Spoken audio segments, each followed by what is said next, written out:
우주선에서 우리 한반도의 밤을 찍은 사진을 보았습니다. 남쪽은 환하게 빛이 가득한데 북쪽은 캄캄한 암흑의 세계인 사진이 극명하게 대조를 이룬 모습입니다.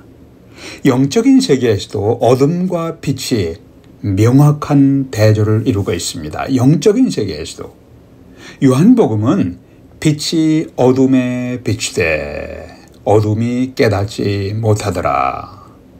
나는 빛이 아니요 이 빛에 대하여 증언하러 온 자라 라고 사도 요한이 증거하고 있습니다. 이 빛이 누구입니까?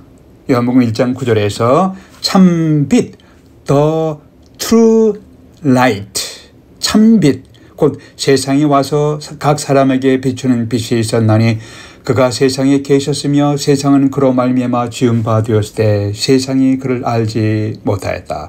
여기서 참빛, 참빛이 누구입니까? The true light, 참빛이 누구입니까? 요한복음 3장에서 그 정죄는 이것이니 곧 빛이, 라이트가 빛이 세상에 왔을 때 사람들이 자기 행위가 악함으로 빛보다 어두움을 darkness를, light보다 darkness를, 빛보다 어둠을 더 사랑하는 것이니라. 이 빛은 예수 그리스도이십니다. 어둠은 예수 그리스도를 거절한 세상 사람들을, 그리스도를 거절한 도덕적으로 부패한 세상의 사상과 문화를 의미하고 있습니다.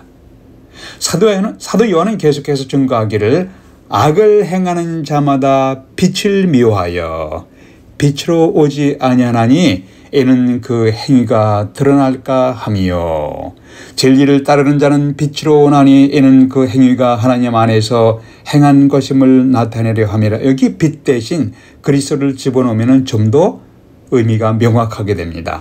악을 행하는 자마다 그리스도 주님을 미워하고 빛으로 그리스도 주님께 나오지 아니하나니 이는 그 행위가 드러날까 하며 진리를 따르는 자는 주님 그리스도에게로 오나니 이는 그 행위가 하나님 안에서 행하는 것임을 나타내려 함이라. 왜 사람들이 빛 대신 그리스도를 미워합니까? 여러 핑계를 대고 있지만 성경은 분명하게 선언하고 있습니다. 빛 대신 그리스도에게로 오면 자신의 악한 행위, 자신의 죄, 자신의 어둠이 드러나기 때문입니다. 이것이 성경의 조언입니다. 예수님은 나는 세상의 빛이라고 선언하셨습니다. I am the light of the world. 나는 단순히 예루살렘의 빛이 아니고 유대인만의 빛이 아니라 온 세상을 위한 빛이라고 선언하셨습니다. 유대인뿐만 아니라 이방인, 유대인뿐만 아니라 우리 한국 사람 모든 세상 사람들을 위한 빛. I am the light of the world. 빛 대신 주님 자신과 어둠의 세상을 대조하며 선포하신 때는 자신이 빛이라고 선포하신 때는 예수님의 유대인의 큰 명절인 장막절 혹은 초막절이었습니다. 장막절 기념절기가 되면 성전 내에 있는 여인의 뜰에 있는 4개의 대형 금촛대에 불을 밝힙니다. 이 불빛은 이스라엘 백성들이 40년 동안 광야 생활을 할 때에 하나님께서 구름 기둥과 불 기둥으로 그들과 함께 동행하셨다는 것을 기념하기 위한 것입니다. 풀 한 폭이 나무 한 그루 발견하기 어려운 광야의 길을 행진하던 이스라엘 백성들을 때로는 절망했을 겁니다. 가도 끝없는 사막이었습니다. 하루하루가 그저 무의미하게 행진하는 것 같은 느낌이었을 겁니다.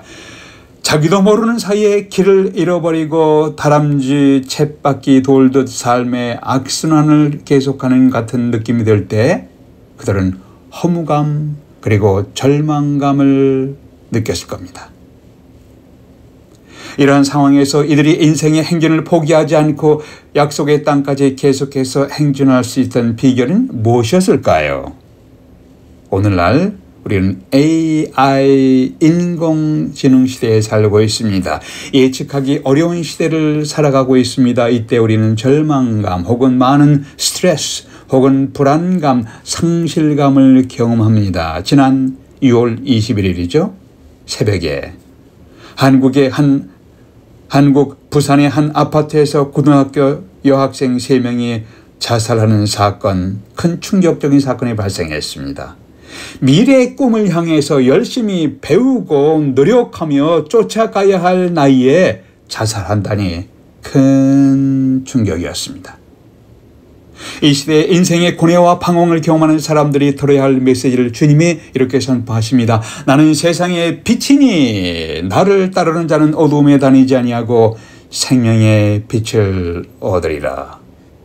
이 말씀 우리에게 어떤 메시지를 주고 있는가? 이것이 오늘 메시지의 초점입니다. 첫 번째, 우리를 지켜보시는 주님을 바라보십시오. 주님을 바라보시는데 그 주님 우리를 지켜보시는 분이십니다. 오늘 성경 8장, 요한복음 8장 말씀의 배경은 장막절, 초막절입니다. 애굽을 탈출한 후에 40년간 광야에서 행진을 기념하는 절기입니다. 200만 명이나 넘는 많은 사람들이 광야 생활을 한다고 한번 상상해 보십시오. 광야 행진 중에 많은 난관과 역경을 경험하게 되고 저마다 생존을 위해 몸부림을 치다 보면 인생이 정말 힘겨워지는 것을 경험했을 겁니다. 이렇게 힘들어하는 사람들에게 나타난 불기둥과 구름기둥이 있습니다. 이때 누군가 이렇게 외쳤을 것입니다. 하나님이 나타나셨다. 하나님이 나타나셨다. 하나님이시다. 그 순간 광야를 걸어가면서 느껴야 했던 온갖 좌절과 방황은 새로운 희망으로 변하기 시작했습니다. 우리도 광야 같은 인생 속에서 우리를 보시며 우리와 함께 하시는 하나님 그분을 바라보십시오. 이스라엘 백성들은 구름기둥과 불기둥을 보면서 하나님의 자신들과 함께 동행하심을 깨닫게 되었습니다. 구약시대의 광야에서의 구름기둥과 불기둥은 하나님이 영광을 드러내시며 하나님의 백성들과 함께 동행하시는 것을 나타내는 모습이었습니다. 예수님은 나는 세상의 빛이니 나를 따르는 자는 어둠에 다니지 아니하리라고 선언하셨습니다. 예수님은 우리와 함께 하시기 위해서 우리를 찾아오신 하나님이십니다. 이것이 바로 예수님의 탄생을 탄생할 때 예언했던 임마누엘이라는 의미예요. 마태복음 1장에서 그 이름을 탄생할 아기 이름을 임마누엘이라 하리라 하셨으니 이를 번역한 즉 하나님이 우리와 함께 계시다 함이라. 마태복음 1장 23절입니다. 하나님의 백성과 함께하기 위해서 찾아오신 하나님, 육신을 입고 오신 하나님, 그분이 바로 예수 그리스도이십니다. 요한은 하나님의 말씀이 육신을 입은 사람이 되어 우리 가운데 거하셨다. 요한복음 1장 14절라고 말씀했습니다. 우리와 함께 하시기 위해 찾아오신 하나님의 말씀이신 예수 그리스도를 증거하고 있습니다. 제자들이 예수님의 말씀을 들었을 때 그들은 하나님의 말씀을 듣고 있는 것이었습니다. 제자들이 주님의 손을 만졌을 때 그들은 하나님의 손을 만진 것입니다. 주님이 시각장애인, 청각장애인을 치료하셨을 때 그들은 하나님이 치료하신 것을 목격했습니다. 광야에서 이스라엘 백성들이 행진할 때 낮에는 구름기둥, 밤에는 불기둥이 백성들 앞에서 떠나지 아니하리라. 출애굽기 13장입니다. 이것은 그 백성들에게 얼마나 커다란 희망이었겠습니까? 오늘날 내가 걷고 있는 인생의 여정에서 경험하는 고통이 아무리 심각하고 눈물겹다고 할지라도 하나님이 지켜보신다는 것을 생각하면 능히 극복하는 힘을 얻게 됩니다. 전능하신 하나님께서 나의 일거수일투족을 지켜보고 계십니다. 우리는 그 하나님을 바라봐야 합니다. 예수님은 이렇게 말씀하십니다. 볼지어다 내가 세상 끝날까지 너희와 항상 함께 있으리라. 마태복음 28장. 세상 끝날까지 성령을 통해서 함께 하시는 예수님이십니다. 오늘날 우리는 기도와 성경 말씀으로 주님과 가까이 동행할 때 자신의 단순히 감정이 아닙니다. 단순히 자기 도취에 빠지지 아니하고 하나님을 향한 기도와 성경의 진리의 말씀을 가까이 하면서 주님과 가까이 동행할 때 광야 같은 외롭고 힘겨운 우리의 삶에 주님의 위로를 경험하며 다시 일어나게 됩니다. 흔들리는 세상 속에서 주님을 바라보면서 흔들림이 없이 인생의 발걸음을 걷게 되기를 기도하십시오. 오늘날 우리는 AI, Artificial Intelligence라고 하는 인공지능 시대에 살고 있습니다. 예측하기 어렵게 변하는 시대에 살아가면서 우리는 갖가지 인생의 고뇌와 방황을 경험하고 있는데 어떻게 살아야 합니까? 첫 번째는 우리를 지켜보시는 주님을 바라보십시오. 두 번째는 우리를 인도하시는 주님을 따라가십시오. 인도하시는 주님을 따라가십시오. 오늘 요한복음 8장에서 초막절에 40년 동안 광야에서 걸어야 했던 이스라엘 백성들의 생활을 상상해 보십시오. 사막의 강렬한 태양 아래에서 가도 끝이 없이 행군했던 이스라엘 백성들은 얼마나 힘들었겠습니까?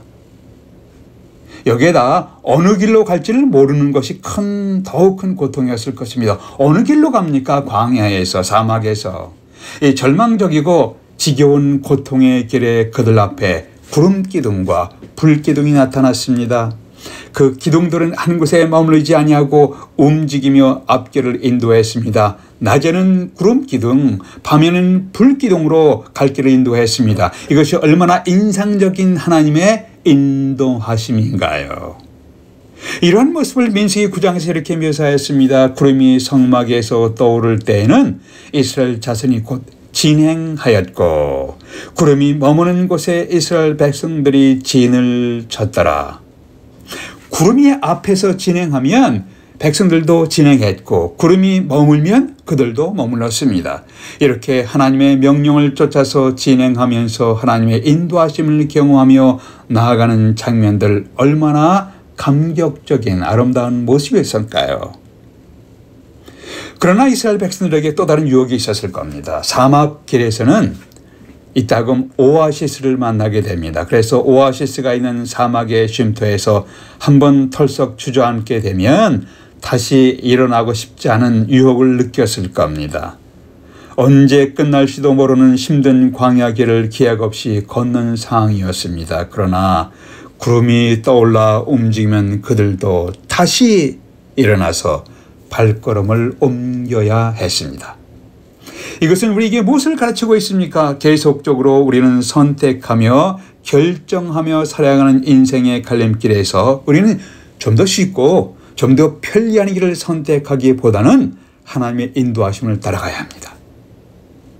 자신에게 물어보십시오. 여러분은 이제까지 어떻게 살아오셨습니까? 나 자신이 볼 때 쉽고 편리한 길을 선택하며 결정하며 살아오셨습니까? 아니면 주어진 삶 가운데 하나님의 뜻을 분별하고 하나님의 인도하심에 따라 살아가는 삶을 살아오셨습니까? 이스라엘 백성들 중에서 어떤 사람들이 이 구름 기둥과 낮에는 구름 기둥, 밤에는 불 기둥으로 인도하시는 하나님의 인도하심을 따라가지 아니하고 자신에게 쉽고 편리한 길을 선택하며 따라갔다면 얼마나 어리석은 모습이었겠습니까? 그럼에도 불구하고 이렇게 어리석은 일들이 오늘날 여러분과 우리의 삶 속에서 종종 일어나고 있습니다. 이것이 우리 보통 사람들이 저지르는 실수이며 실패입니다. 현재는 우리에게 구름이 뜨지 아니하고 불기둥이 나타나지 않지만 하나님은 그보다 더 확실한 성경의 진리의 말씀을 통해서 기록된 말씀을 통해서 성경의 진리의 말씀을 통해서 성령께서 우리의 마음과 생각을 밝히 비추어 주시면서 인도하십니다. 주님 말씀하십니다. 나는 세상의 빛이니 나를 따르는 자는 어둠에 다니지 아니하고 생명의 빛을 얻으리라. 여기서 따른다는 것은 계속해서 따르는 것을 의미하고 있습니다. 즉 신실하게 따라갑니다. 지속적으로 따라가는 것입니다. 성경의 메시지로 우리가 걸어갈 길을 인도하시는 주님을 따라가야 합니다.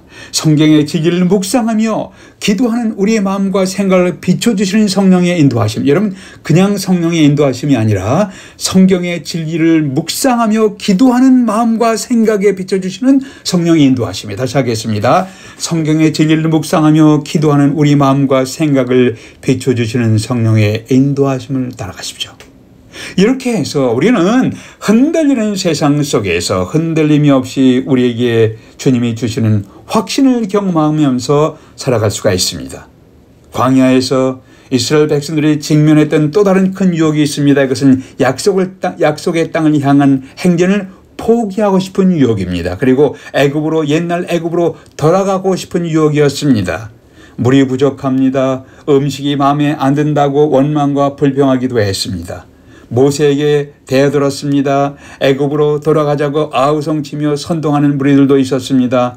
만일 불기둥과 구름기둥을 통해 하나님이 인도하심이 없었다면 아마도 애굽으로 돌아갔을지도 모르겠습니다. 오늘날도 우리에게 인생이 힘들죠. 고난이 계속될 때 주님을 따르는 신앙생활을 포기하고 옛날 세상의 생활로 돌아갈까 하는 생각이 들 때가 있으실까 합니다. 우리도 별 수 없이 연약한 인간의 모습으로 살아가고 있습니다. 세상의 유혹과 세상의 정욕이 순간순간 우리의 삶의 중심을 흔들 때에 우리는 주님의 인도하심을 바라봐야 합니다. 가야 할 약속의 땅을 향하여 발걸음을 옮기며 거룩한 행진을 하는 사람들이 하나님 나라의 백성들입니다. 이 거룩한 행진 속에 여러분은 어디에 계십니까? 아니면 아직도 방황하며 어두움의 무리들 속에 계십니까? 우리 인생의 빛으로 다가오시는 주님을 바라보십시오. 나를 둘러싼 모든 자연의 불빛, 세상의 불빛, 이성의 불빛이 꺼지는 순간에도 내 앞에서 나는 세상의 빛이니 나를 따르는 자는 어둠에 다니지 아니하리라고 말씀하시는 주님을 바라보십시오. 축구 경기나 야구 경기에 수많은 사람들이 스타디움에 운집해서 열광적으로 자기의 팀을 응원합니다. 경기가 끝났을 때 여기저기 흩어지며 각자의 삶의 자리로 돌아가는 수많은 군중들, 한 사람 한 사람의 심정이 어떠할까요? 텅 빈 스타디움에 홀로 남아있는 자신의 모습을 상상해 보십시오. 현대인들은 고도로 발달된 과학 문명의 혜택을 누리면서 살고 있습니다. 그렇지만 수많은 사람들에 의해서 둘러싸여 있으면서도 여전히 홀로 외로워하면서 고독을 느끼며 홀로 살아가는 사람들입니다. 군정 속에서도 고독한 현대인들의 모습입니다. 이 세상에 그렇게 많은 사람들 속에서도 광야같이 혼자임을 느끼면서 홀로임을 느끼면서 살아가는 사람들이 여러분과 저의 모습입니다.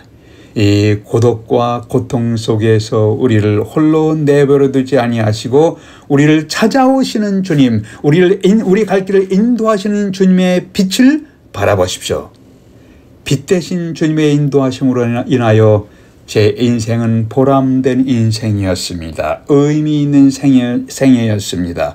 제 인생 여정을 돌이켜보면서 주님께 감사하게 하소서라고 고백할 수 있기를 기원합니다. 기도하시겠습니다. 아버지 하나님, 저희들은 영적으로 도덕적으로 어둠의 세상 속에 살아가고 있습니다.